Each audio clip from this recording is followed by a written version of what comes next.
Because serious violence is such a complex problem, it does need to draw on the expertise and resource of a number of different organisations and agencies. So by its very nature, it's very complex. So for Focused Deterrence to work really well, you need to have a strategic and an operational governance structure in place, which reflects the partners and includes the partners that need to be involved in those kind of various levels. So for us locally, we used an existing strategic board. We have something called the Strategic Partnership Board, which has chief and senior officers around the table from a whole range of different organisations. And importantly, it also has community representation as well. So we used that to make sure that we had that strategic senior officer buy-in from day one, but also somewhere where we could escalate issues as well if we needed to. But for a programme as complex as Phoenix, we also needed something underneath that. So we set up a multi-agency project board, which had the core partners around the table, as well as other partners as well.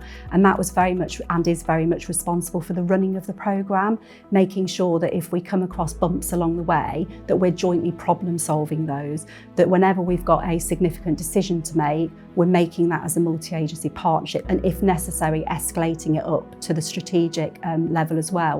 And then for us locally, another really important part of our governance structure is our community oversight group. So we set that up to make sure that communities themselves also could advise, support and scrutinise the programme so that they remained involved in the running of the programme, you know, as well as the initial setup as well.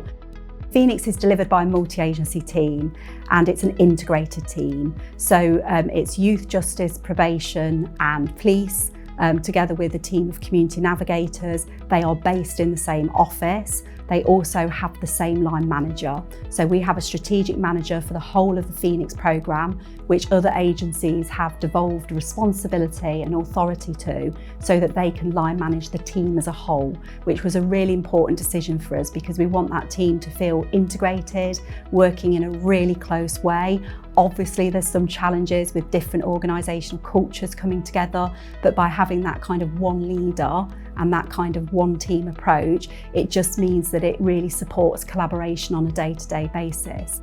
I think for me, one of the biggest challenges, but also one of the most exciting areas to be operating in, is Phoenix has required culture change amongst the different organisations, and that's for various reasons. So, for example, accepting and agreeing that support and deterrence can coexist. That in itself has required quite a lot of work for all of us to work out how we're going to do that in a way that we're all comfortable with.